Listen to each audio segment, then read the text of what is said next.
Paano nga ba malalaman kung may violation ka sa Facebook? Kung interesado kang malaman, panoorin mo ang video na to.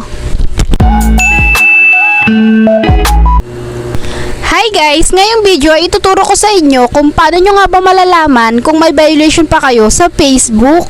Importanteng malaman nyo guys kung meron ba kayong violation o wala, para maiwasan nyo magkaroon ng problema ang inyong account. Dahil kapag nagkaroon ng violation ng inyong account, mahihirapan kayong ma-monetize. Ako, sino ba naman may gusto na di ka ma-monetize? At sino bang may gusto na magkaroon ng violation ang account mo? Para din guys, malaman nyo kung anong dapat nyong gawin para maiwasan to.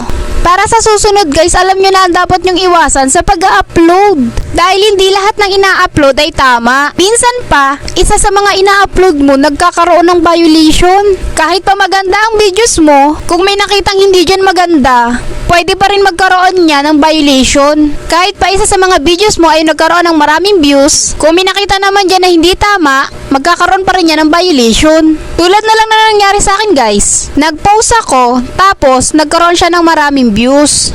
Pero nakalagay doon na merong problema sa post ko. Tapos tiningnan ko siya guys, nagkaroon pala ng violation yung post ko. Kaya dinelete ko yung videos na yun kahit pa marami siyang views at likes. Dito ko lang siya tinitingnan guys kung may violation ba ako o wala. Para maiwasan nyo yan, tingnan nyo to palagi kada may post kayo. Punta ka lang guys sa Facebook mo at sa profile mo. Tapos kapag nasa profile ka na, scroll down hanggang sa makita mo yung health support. Tapos i-click nyo lang yung health support dyan. Tapos makikita nyo dyan yung support inbox. Pindutin nyo lang yan guys. Tapos i-click nyo naman itong your alert.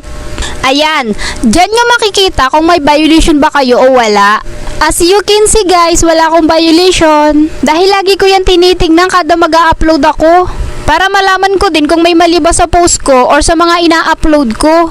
Para kung may violation ka guys, madi-delete mo kagad yung in-upload mo. Para maiwasan mo na magkaroon ng problema yung account mo. Tingnan nyo lang siya dyan palagi guys para malaman nyo kung may problema ba yung account nyo o nagkaroon ba kayo ng violation sa mga post nyo. At kung meron kayong makikita na may mga videos dyan, i-delete nyo na kaagad dyan kahit pa memories yan ng family nyo or ng jowa nyo. Dahil dyan magsisimula na magkaroon kayo ng violation at magka-problema yung account nyo. Mas mahihirapan kayong ma-monetize kapag nagkaroon kayo ng maraming violation. Dati nga guys, ang dami kong videos na may violation. Tapos pinagde-delete ko siya lahat. Andun pa yung mga old videos ko.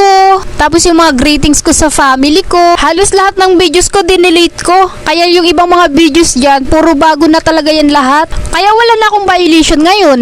Kaya kung ako sa iyo guys, kung gusto mong ma-monetize si Meta, i-delete mo yung mga videos na mayroong violation. Pero kung wala ka namang violation, eh di mas maganda. Hindi mo na kailangan pang mag-delete ang mga videos. Ito naman guys ay para lang sa mga taong gustong ma-monetize agad. Or para mas mabilis kang mapansin ni Meta. Pero kung ikaw naman ay isa sa mga nanghihinayang sa mga videos mo, okay lang din. Pero wag kang mag-expect na mamamonetize ka kaagad. Nasa sa inyo pa rin naman yan guys. Kaya sana may natutunan kayo sa videos kong to. Sa mga natutunan ko at nalalaman ko sa mundo ng Facebook. Kaya yun lang guys. Thank you for watching. Bye bye.